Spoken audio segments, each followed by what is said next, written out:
Welcome everybody to this edition of Streets for All Happy Hour. We are super excited to have Tony Tavares, Caltrans District 7 Director, with us as our special guest. And before we get to our conversation with Tony, we wanted to give everybody a few quick updates on neighborhood council elections, on our effort to extend the Ballona Creek bike path, on some state measures that we're tracking. We're going to talk about a new campaign, Destruction for Nada, on a project on Burbank Boulevard that we find especially egregious, a few wins of the month, and then we'll get to our conversation with Tony. So our icebreaker this time is, what is your favorite Vista point in LA? Tony, you have a few minutes to think about this. It applies to you too. And I'm going to turn over to Adrian, who will answer this question and give us a neighborhood council update. Thanks, Michael. So I think that my favorite Vista point in Los Angeles is probably Vista Hermosa Park. The name says it all, but it's close to downtown and has really striking views of the skyline. And it's a fun bike ride to get there as well, too. So I highly recommend it if you've never been to that park. So neighborhood council elections are wrapping up. And these were really important because a lot of neighborhood councils leaned conservative and blocked progress on important things like bus and bike lanes. We were a part of a coalition to help flip the neighborhood councils all throughout the city. And we were pretty successful. We endorsed 159 candidates, and so far, 138 of those candidates were elected. That's an 87% success rate. And just yesterday, there were elections for Mar Vista and South Robertson neighborhood councils. These were very contentious neighborhood council districts and very important ones. So we should find out in a few days if the endorsed candidates succeeded at those elections. And if you want more information on the neighborhood council elections and who we endorsed, you can visit the website on the screen, streetsforall.org/NC-endorsements. You can learn more about our endorsed candidates' platforms and hold them accountable for all the great things that they said that they will do. And I will toss it over to Michael, and he's going to tell you all about the Ballona Creek bike path project. Thank you, Adrian. My favorite Vista point in LA is I bike on Mulholland a lot, and there's this part of Mulholland near Coldwater Canyon where you have a 180-degree view of the valley and a 180-degree view of the city. Sometimes you can see the ocean on a clear day. It's a really, really beautiful spot. So you've heard me talk about this last month, the Ballona Creek bike path extension. Wanted to give you a few quick updates for those that missed it or just want a refresher. This is an effort to extend the bike path further east. So when the Bionic Creek bike path was first built in the 1970s, it was intended to go to Venice and Cochrane, where the creek ends. And they basically phased it, and they built phase 1, which is what exists today, and never did phase 2. So this is an effort to extend it to Venice and Cochrane. It's a great car-free way to get people from the east side of town further west. It is an alphabet soup of government bureaucracy. We've got 2 cities, the city of Culver City and the city of Los Angeles. We have Caltrans because we have to go under the 10 freeway. We have LA County Flood Control, and we have the Army Corps of Engineers. This is a map of the project, and it's a quick overview of some of the treatments. And just to give you guys some visuals, this is where the creek ends today and what it looks like. And this would involve building a new bridge from the west side of the creek to the east side of the creek. That would integrate with this private developer, Redcar, their property. They have this project called the Boardwalk, and they want to build something like this. Great opportunity for beautification, people space, new greenery, etc. The 10 freeway is the most challenging part. You can see there's all sorts of angles, pipes, etc. So we are working with the Army Corps of Engineers and with water experts to make sure that even in a 100-year flood, that the bike path would not intrude on the ability for the creek to make sure that it doesn't overflow. Here's a close-up of what it could look like. And this is one of my favorite shots. This is what it looks like today. And this is what it could look like. So really, really nice project. Once you get east of Fairfax, the land currently looks like this. It's owned by the city of Los Angeles, kind of this disused dirt and gravel. We want it to look like this with drought-resistant trees, new lighting, furniture, etc. And the update is we've been getting a lot of support. Baldwin Hills Conservancy gave us a letter of support. We have the West Adams and the South Robertson neighborhood councils, and we expect more very soon. I'm now going to pass it over to Bubba to talk about state measures. Thanks, Michael. My favorite Vista Point in LA has got to be the Baldwin Hills Scenic Overlook in Culver City, or right next to Culver City. It's a fun date spot. Yeah, so we've been tracking at Streets for All a lot of the state measures coming out of Sacramento. A lot of them are very exciting. And just as a quick refresher, a little schoolhouse rock for us. A bill starts as just a bill, and it goes through both. It needs to go through both the state Senate and the Assembly, and then needs to get signed by the governor to become a law. And in the process, when it's in one house, it has to go through a policy committee or many, and it has to go through the fiscal committee where it's judged based on its fiscal impact, and then it goes to the floor for that house vote, and then it will go to the next house to repeat the process all over again. If the bill is ever changed in the second house, it'll have to go through a process to essentially, consolidate those changes. So it's a long process. If you go to the next slide, though, we're making good progress. This will show the measures that we are supporting, giving cities flexibility in setting their own speed limits. Right now, it's almost impossible for cities to actually lower their own speed limits. There's some antiquated laws around that keep speed limits high, and that right now has passed the Assembly, and so has a bill to allow cyclists to yield at stop signs instead of fully stop, called the Idaho stop. And also just past the Assembly is cameras on buses to allow agencies like Metro to put cameras that would automatically ticket those who park in the bus lane. That's kind of overall supporting an effort to get policing out of traffic enforcement. And a bill to decriminalize jaywalking is also very exciting. Jaywalking was, invented by car companies in the 1920s to blame car accidents on pedestrians. So that's a really exciting bill. And then these next three are going to the House floor for a vote very soon, allowing for cities to close streets to cars to create like slow streets, even on state highways if it's in their jurisdiction. And then getting rid of parking minimums around a half mile of transit is extremely exciting. And then a program to allow for e-bike rebates as well as going to the floor for a vote soon. And we'll be tracking these and getting the word out as soon as we hear more and we have those dates set. So there are two bills that we are opposing that we're also tracking that would make it more difficult for micromobility operators in California and would impose unfair restrictions on those companies. And you can follow up with more information on that as well. If you go to the next slide.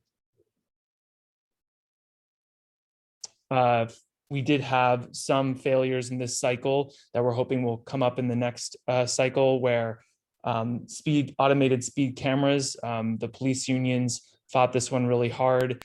We want to get police out of traffic enforcement, and there was a pilot program to get some automated speed cameras in a few select cities that was shot down, and cameras on school buses to prevent those folks from violating the stop signs on a school bus, to make it unsafe for kids. Cameras that would automatically ticket those folks as well doing that. Those are both dead, and we're hoping that they get revived in the next session. And if you go to the next slide, I think that's it. Yeah, I'm going to turn it over to Josh for talk about destruction for nada. Thanks, Bubba. One view I enjoy in LA is from the top of Mount Wilson. You've got a little sandwich shop in the observatory, and it's really nice. 2 weeks ago, we launched a new coalition effort to stop freeway widening projects in LA County. It's called Destruction for Nada, and you can learn more at destructionfornada.com. Metro wants to spend tens of billions of dollars on widening freeways. We think this could be better spent on transit and active transportation infrastructure that mitigates climate change and air pollution instead of worsening it. If you go to the next slide. As part of the project, We released a short documentary about the historic and present day costs of freeway building in LA. It's clearly resonating with people, getting over 40,000 views in the last week. The entire video is on YouTube, but we're going to show you a short clip.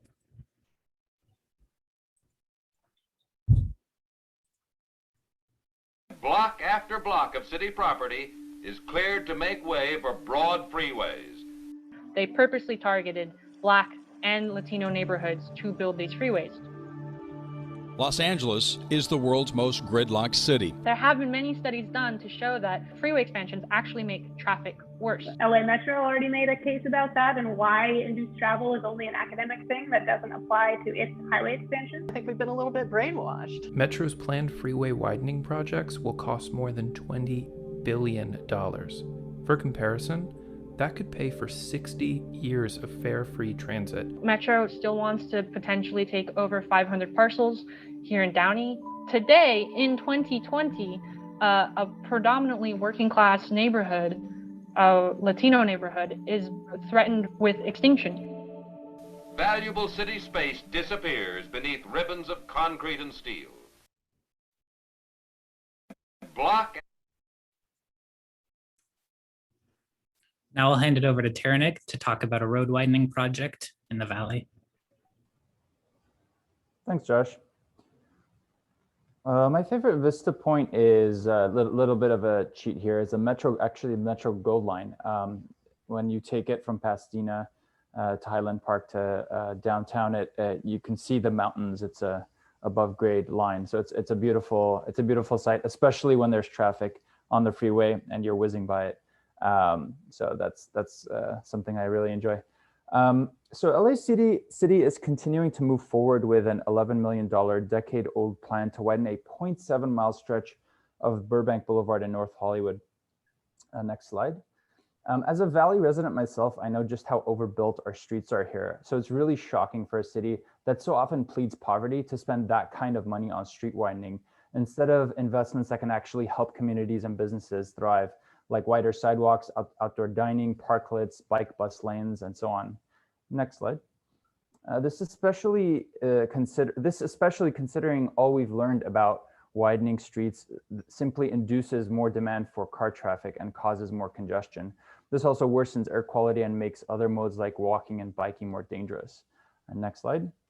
Not only does this widening go against Mayor Garcetti's ED25, it also is right next to the North Hollywood Metro station. And instead of finding ways to make last mile travel easier outside the car, this misguided project will incentivize more people not to use transit. Worse, it's happening in Paul Krikorian's district, who was recently on the record as rightfully stating at a Metro board meeting that freeway widening's, quote, capacity expansion is a direction I think that we should consider to be a relic of a prior time, unquote. To help prevent such wasteful spending and to stop further freewayization of our local streets, it's absolutely vital to have elected leaders hear your voice. Feel free to screenshot this URL right now.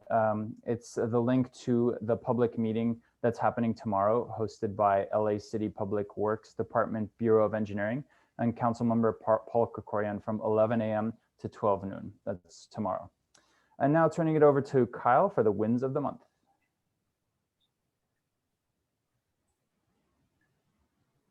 Thanks, Teranik. I'm Kyle, and I think my favorite Vista point is going to be very original. Is actually just the scenic overlook at Runyon. It's really high up, and you can see all around the city from a viewpoint that, it was my first time up recently, and so it was pretty cool. So I'm happy to talk about a couple wins of the month. If you're familiar with our first one, you know how ecstatic we are about this. This is exactly what we're talking about in Destruction for Nada. We're really happy with the pausing of the 710.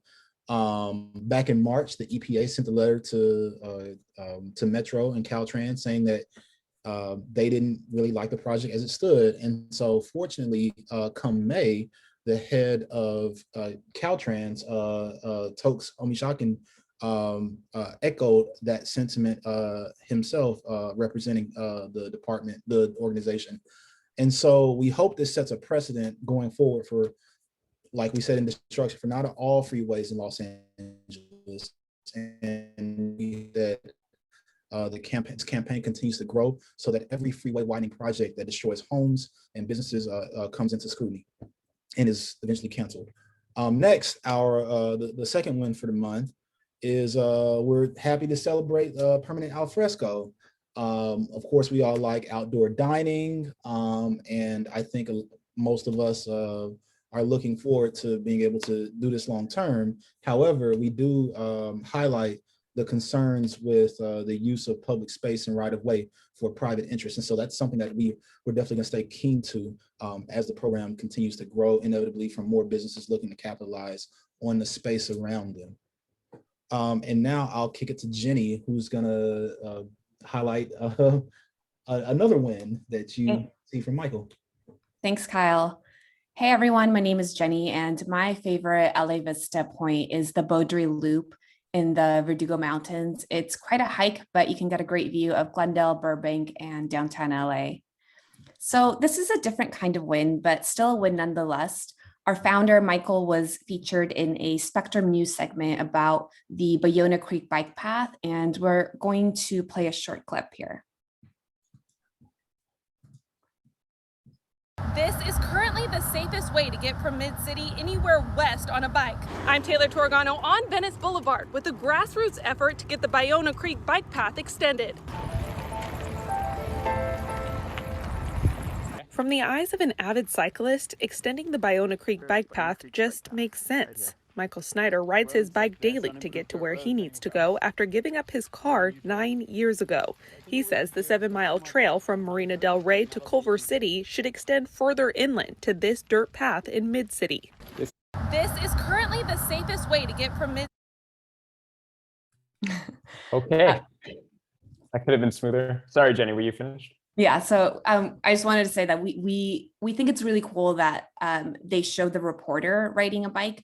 You know, usually whenever you hear about anything bike related in the news, it's often a tragic story. So it's really refreshing to hear Spectrum cover biking in a positive way that spreads awareness of the Ballona Creek bike path and its potential. We think that these types of stories are good for our movement, and it's a great way to show Angelenos that they too can bike in LA. And now back to you, Michael. Thanks, guys. So just a quick preview before we get to Tony. July 14th at 5 p.m., we're super excited to have Donald Shoup on. Professor Shoup has spent most of his life trying to educate people on the high costs of parking, and we're really excited to have that conversation with him. All right, so Tony, I want to welcome you, give everybody a quick background. Tony is an engineer and a project management professional who's been at for over 30 years at Caltrans, and he's been District 7 Director since December of last year. Tony oversees the freeway and highway system in LA and Ventura counties, as well as the nearly 3,000 employees who design, construct, preserve, and plan the system. Just for context for everybody, District 7 consists of 25% of California's population and has an annual construction program of over $2 billion. Before coming to District 7, Tony was most recently District 4 Director, overseeing the transportation program in 9 Bay Area counties. Before that, he was Division Chief for Maintenance, Division Chief for Right-of-Way and Land Surveys, Interim District 10 Director, which is in Stockton, and Deputy Division Chief for Construction. Tony, welcome. Thank you very much, Michael. It's a pleasure to be here with you. Likewise. Before I dive into some questions, do you have a favorite Vista point that you'd like to share? So I think Kyle and I share the same one. I've only been back in LA for 6 months, but I really enjoy going up Runyon Canyon Park up to the hill. There's some great views of the city. And so I try to do that a few times a week. It's a great spot. So maybe we can start by just framing Caltrans and the bigger puzzle of transportation, if you might. Can you explain what Caltrans has jurisdiction over and how it interfaces with, for example, Metro, LADOT, and other local agencies? Yeah, certainly. That's a great question. So Caltrans is responsible for maintaining and operating the state highway system and what that comprises of. There are 2-lane conventional highways. There are freeway systems, as we know, through the majority of the urban area in Los Angeles County. we maintain the bridges, the pavement, all of the infrastructure within there to ensure that there's safe passage of anyone using those facilities. Are there any? Go ahead. Sorry. I was just going to also mention, so our interaction with like our transportation partners, LA Metro, LA DOT, and others, we work with them. Many times they would be the lead agency on a project. They will want to do a project on our facility, and so we coordinate with them on allowing them to do the project or not to do the project on our facility. Thank you.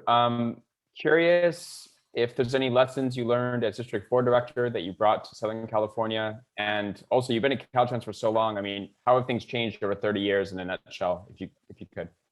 Yes, certainly. So I started out my career actually here in Los Angeles. In one of my first projects, I was a student still going to college, and was excited. I obviously becoming an engineer, so I wanted to put my engineering skills to work, but worked on the Century Freeway, the 105 a portion of that, and it was through a summer.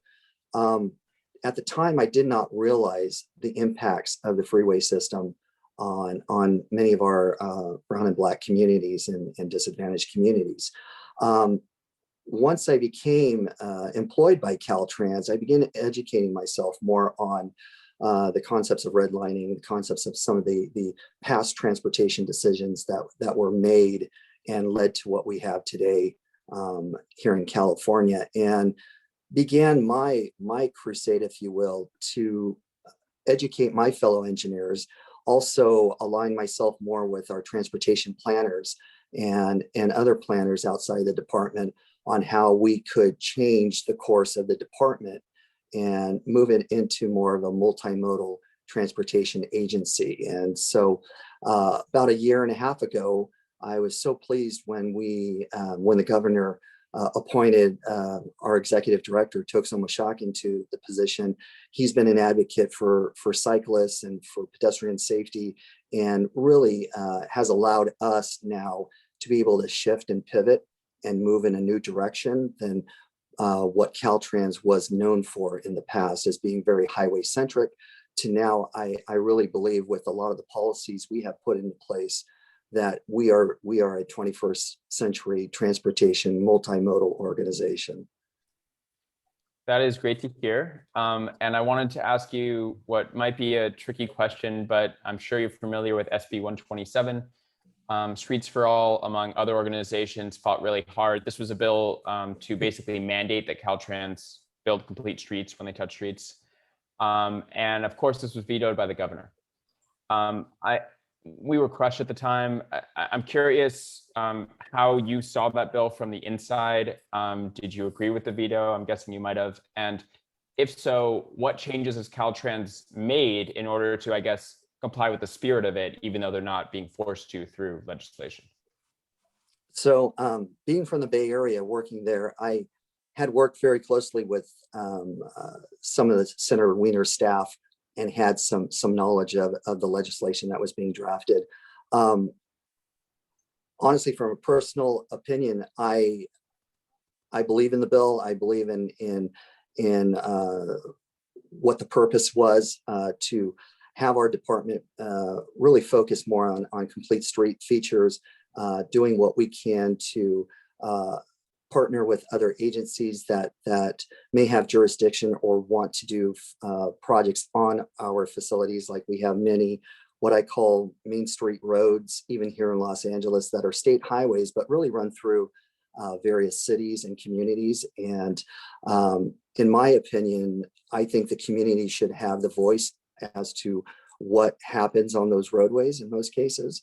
And we should be engaging and involving the communities and stakeholders in determining on how we maintain, operate, and what we implement on those roadways. So what we have done since Director Omoshakin has come on board is essentially we've changed a lot of our policies, and so obviously the governor has implemented some executive orders, and our policies are in alignment with those executive orders as we've established a few plans. One is called the California Transportation Plan 2050. We released that a few months ago, and that essentially provides 8 objectives, really dealing with safety, dealing with climate, equity, providing accessibility, improving mobility across all the modes of transportation, improving quality of life and public health. Also understanding we are the 5th largest economy in the world. And so we want to ensure that California's economy continues to thrive. And so it has an economy component to that. And it has an environment and infrastructure component as well. And that plan, along with our new Caltrans strategic plan, really weaves in our new focus, our 3 focus areas of safety, of equity, and climate action. And within the climate action, our main direction there, or vision, is really how we implement active transportation type projects, how we can increase the use of multimodal facilities, adding to that, closing the gaps on those facilities that currently have gaps, providing more bicycle, pedestrian, transit usage. And so our focus, as I said, is really shifting away from highway centric to more of a multimodal transportation agency. That's great to hear. So let me ask you this. We know from years of trying that just one more lane, unfortunately, doesn't fix traffic. If it did, we would have fixed it a long time ago. But we still have a lot of highway widening on the books. And I'm wondering if you're willing to go on the record today to state that Caltrans will no longer pursue widening highways. Are you there personally? Are you there as an agency? And perhaps reinvest or invest more in making mass transit and active transportation better? So I'll pose that question to you. All right, thank you, Michael. So I think I saw one of the slides that had our executive director, Toksoma Shakin, on there. And he made a statement last month at our California Transportation Commission meeting regarding the 710 South project. And I think that shows you right there the direction Caltrans is moving towards. The project, as he mentioned, is in its current form, is not necessarily supported by Caltrans. And so our commitment is to go back and collaborate with LA Metro, all the stakeholders along that corridor, to determine what should happen next. I think we also understand that because moving freight is still an essential component of the vitality of California's economy, that the do nothing alternative, if you will, is probably not a solution as well, because air quality along that corridor is not the greatest, and it will only become worse. And so what solutions can we put in place? What type of policies can we put in place as far as together with LA Metro and our other transportation partners and stakeholders to develop a framework moving forward on how we look at these projects, reimagine these projects? I would say in the past, capacity expansion or widening was probably the first choice that Caltrans jumped to. Now it will be probably our last choice, and that we would jump to. So we would look for other means and methods to address and find solutions before we would get to that point. So you mentioned the 710 South at Metro's last board meeting, where you sit as a non-voting member, I believe.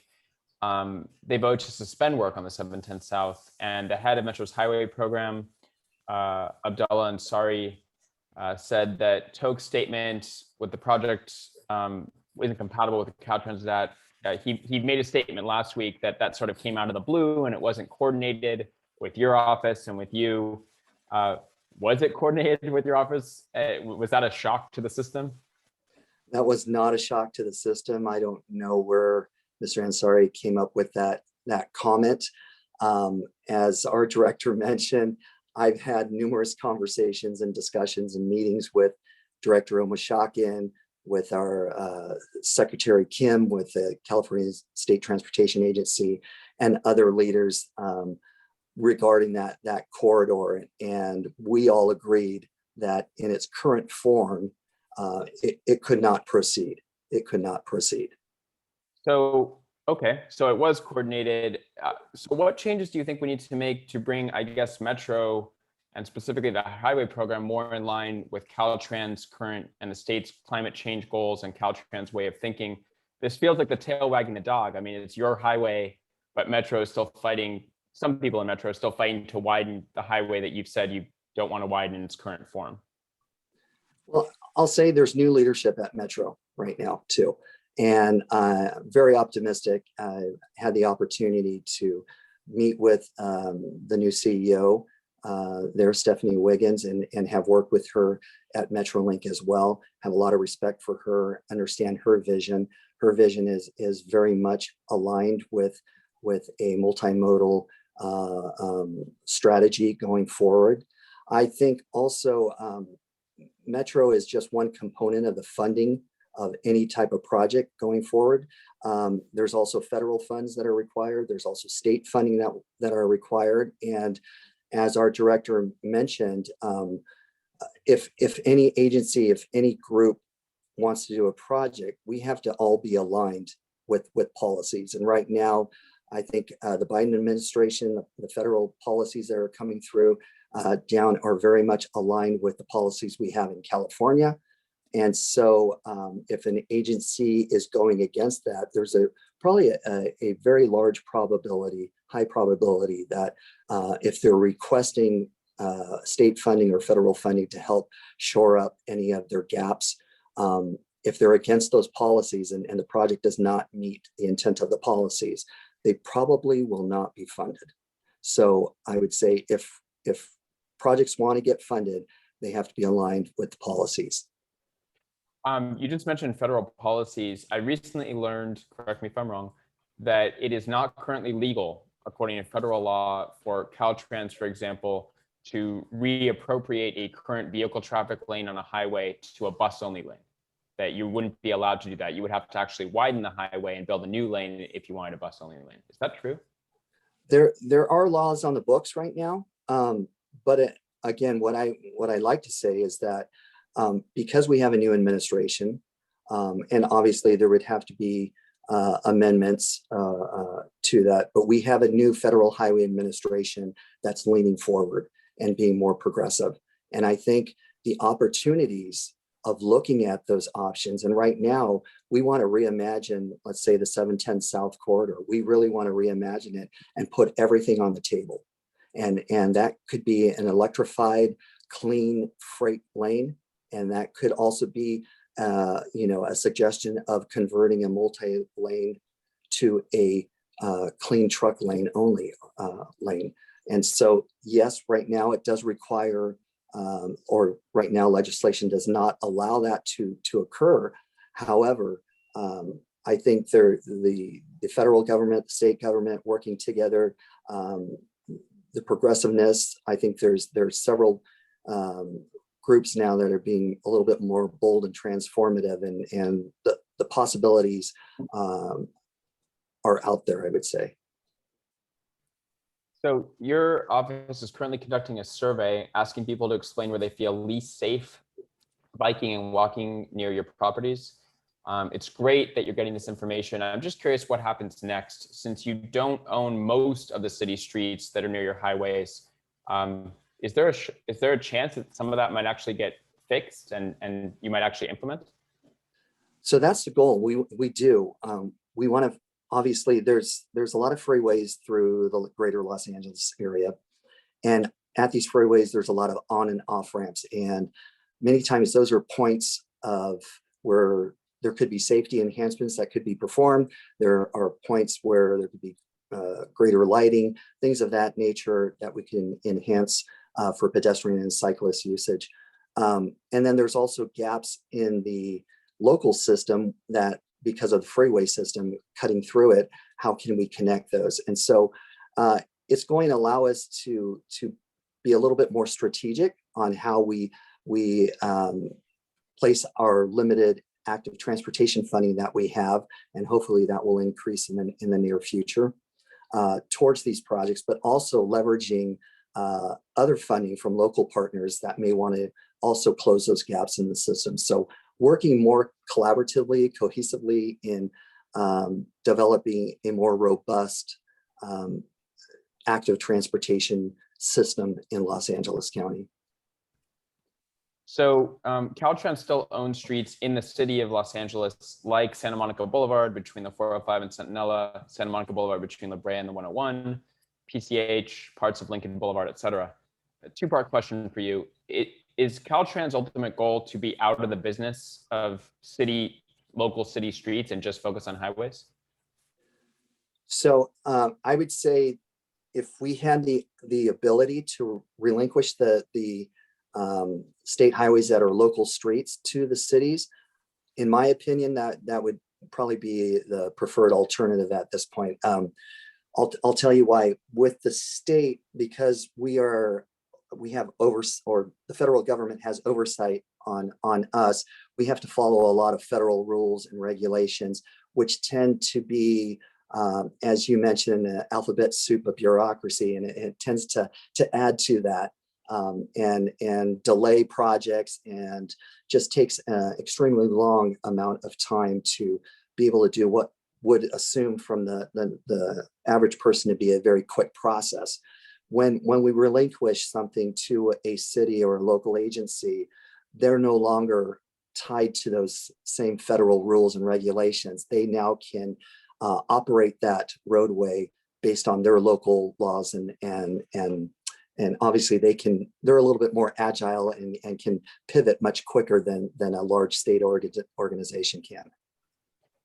So the second part of that question was, in theory, if Caltrans wanted to, could you put bike and bus lanes down on Lincoln Boulevard and just call it a day? Or do you always have to work with the, I guess, host city that surrounds the street?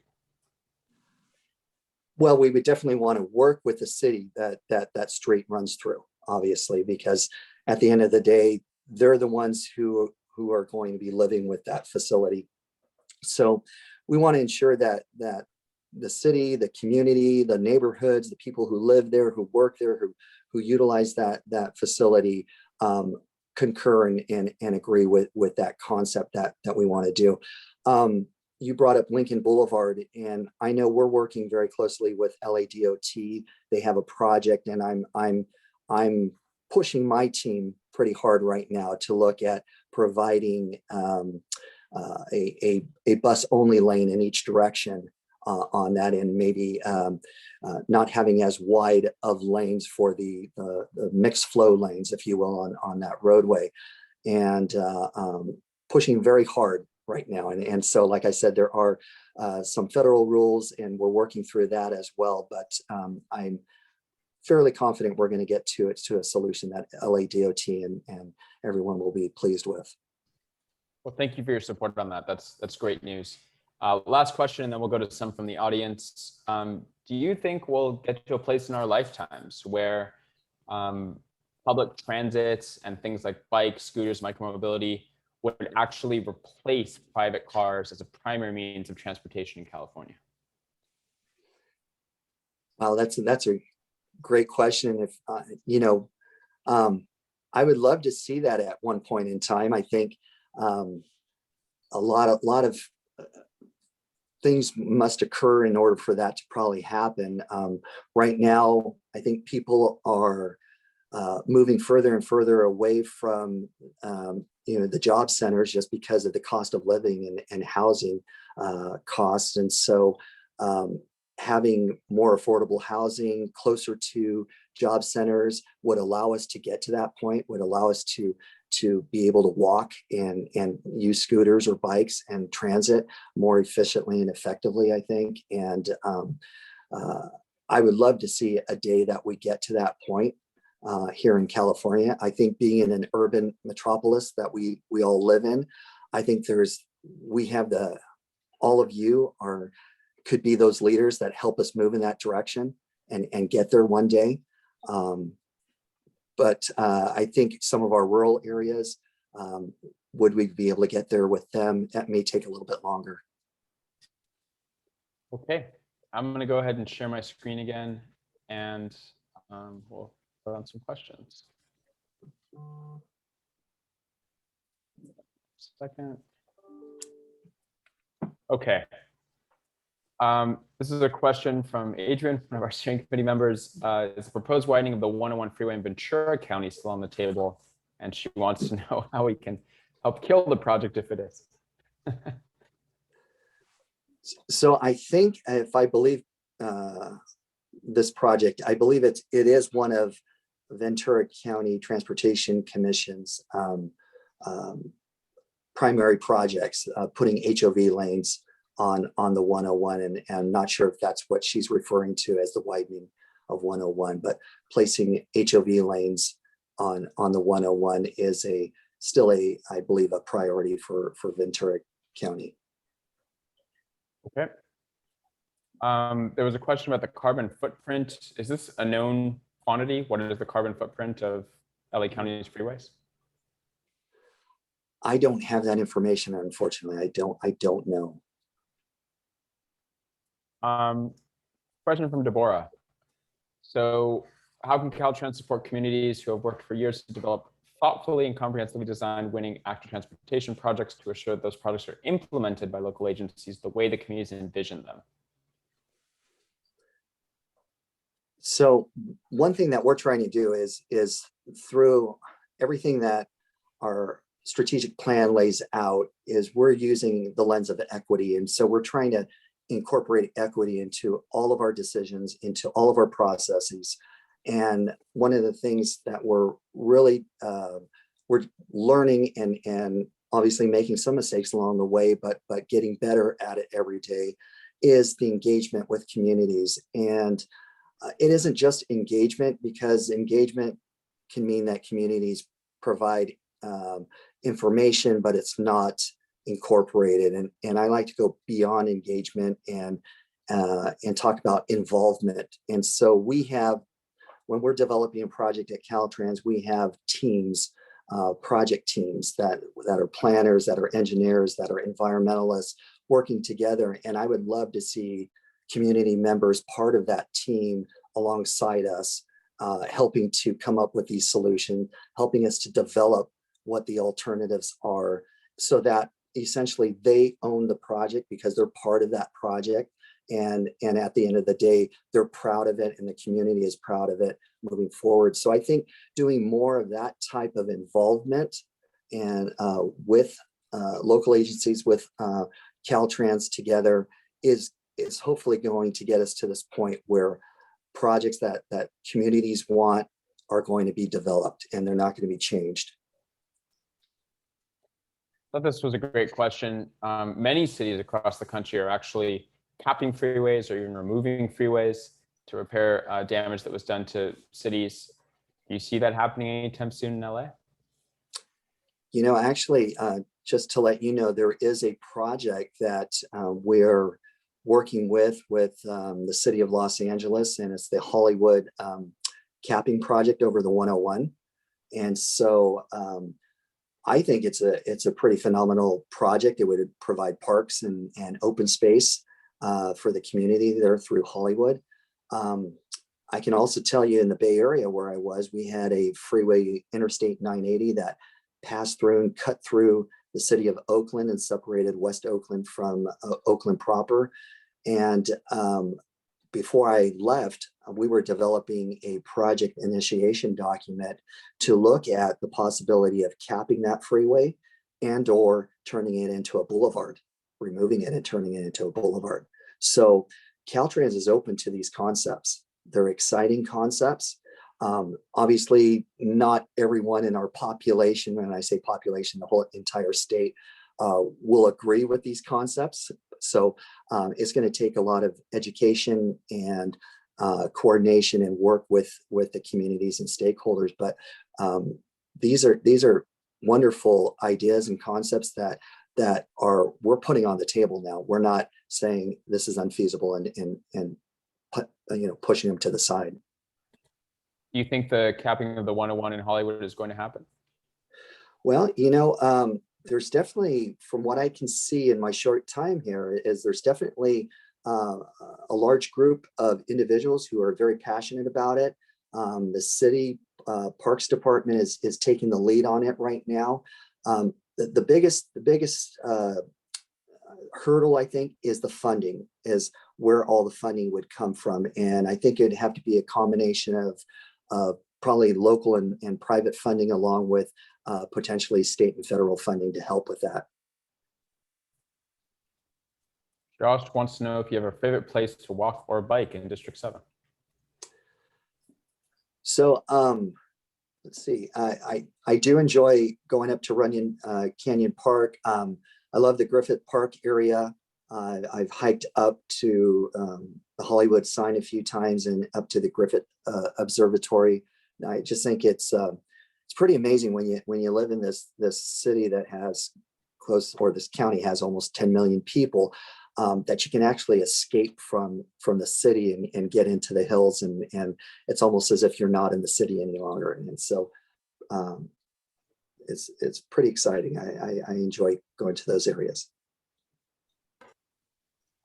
So Matthew was pointing out that, for example, the City of London has a walking and cycling commissioner. How can we push for the creation of such roles here in LA? And I think he's quite, Anne Hidalgo, by the way, is my hero right now. So maybe he's asking how we can get people like her elected, which we can talk about another time. But do you think that, in specific to active transportation, that there could be other additional roles at the highest levels of our local government that could assist in these things? Always, I think there is. And at Caltrans, I actually, we've assigned an office of complete streets in climate change. And it's at one of the highest levels in our district here in Los Angeles and Ventura Counties, District 7, where everything that we're doing, from planning to the design work to the construction work, runs through now this individual in this office to review opportunities to add active transportation or complete street features to a project, opportunity to address some of the impacts that we're seeing from climate change.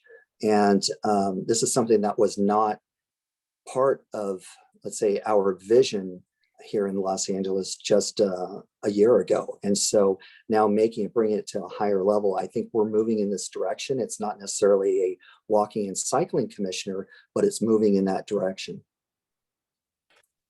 Tony, I'm just curious, how many people work in District 7? Is it about 3,000? It's about 3,000, correct. So I think for a long time, Caltrans has gone a certain direction with a lot of this stuff, and now it seems like it's going in a different direction. How challenging is that to re-educate, to inspire, to get people that have been doing something the same way for decades to think differently? You know, there are those early embracers that jump on it immediately, and they're really embracing the vision, the new direction of Caltrans. And then there's still a culture of, is this, asking the question, perhaps, is this just kind of the flavor of the day, and something new is going to happen tomorrow? And so it's like you said, continuing to inspire, to continuing to continue the message of where we're headed, where the department is moving, where we are moving in District 7. And as they start seeing and hearing more of things that occurred, let's say with the 710 South project, that starts hitting home a little bit more for them. They actually see that it's not just words anymore. There's actually some credibility to it as well. And I will say, I think Josh may still be on the line.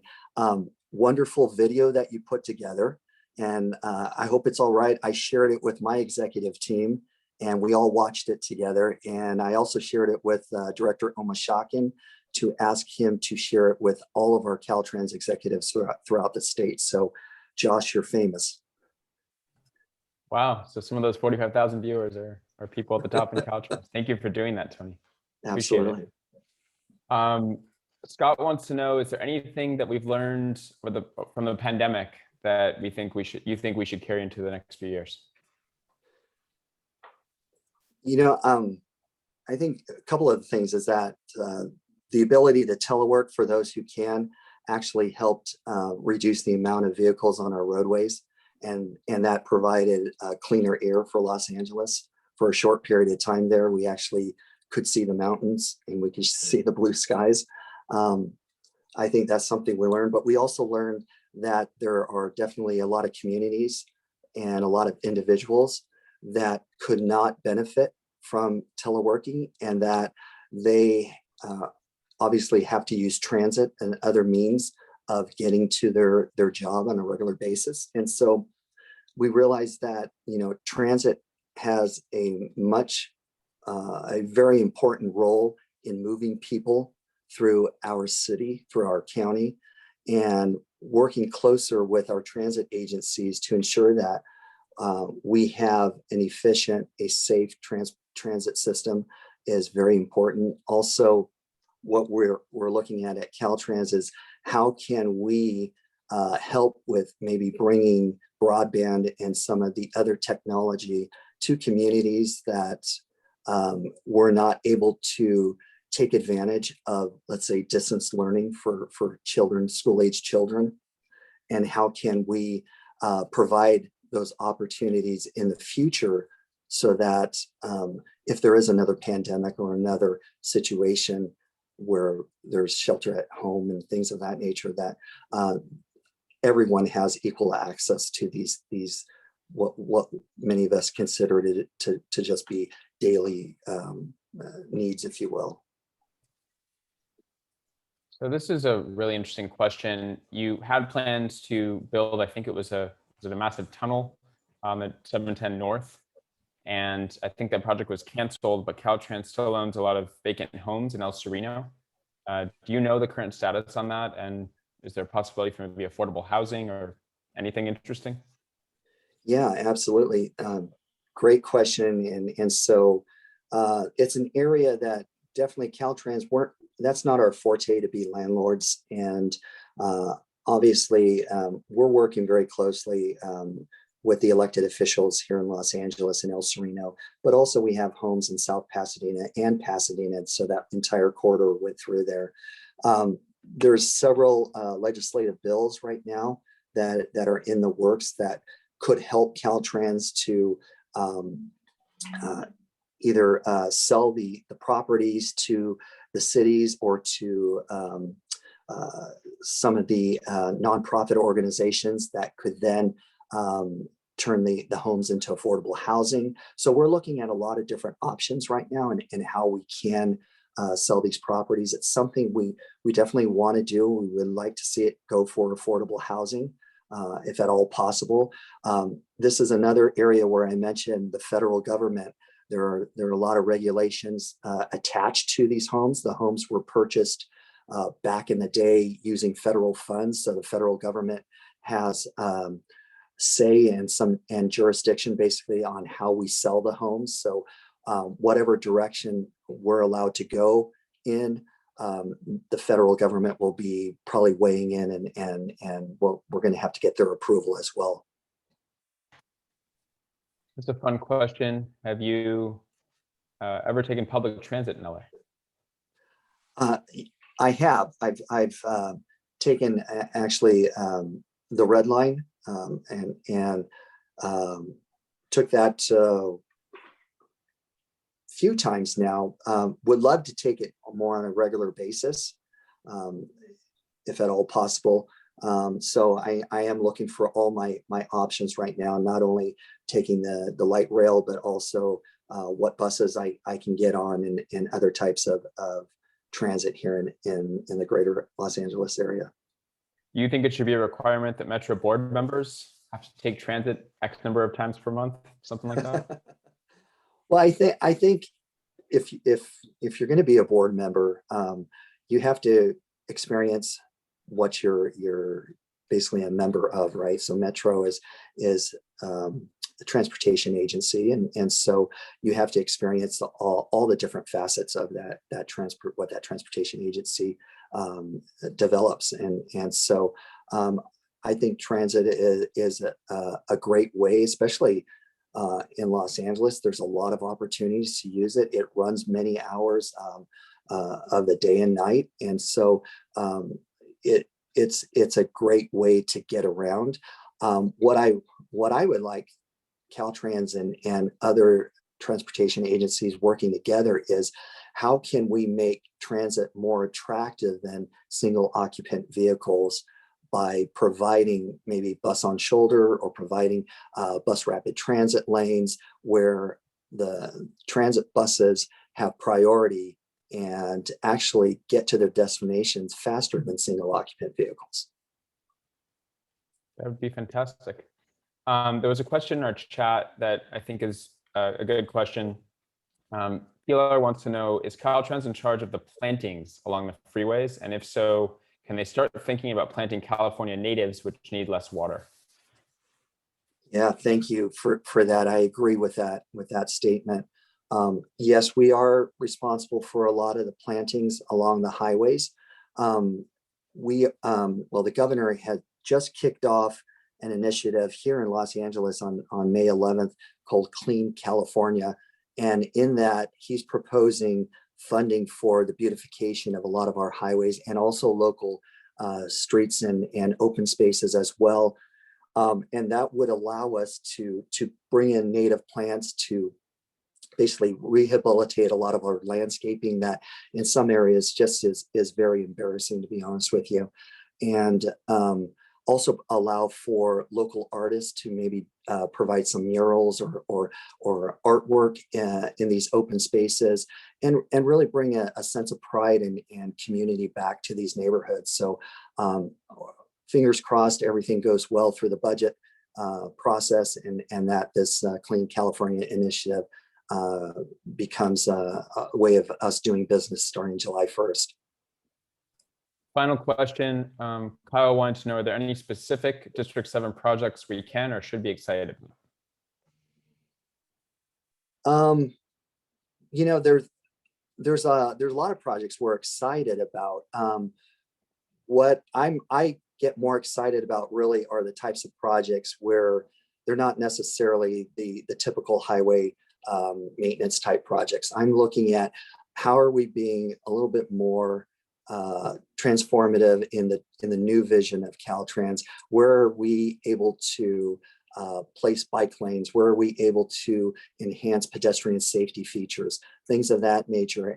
And to me, that's more exciting. And we do have a project that is going out to construction. It's actually in Ventura County, not in Los Angeles, but it's on the 126 where we're actually adding class 2 and class 4 bike lanes along that route. And so that's just one project. We're as we're going through this process, we're looking for more opportunities, and the survey that you mentioned earlier that we have out there hopefully will help us pinpoint some other locations in the city of Los Angeles that we can actually add and improve cycling and pedestrian usage.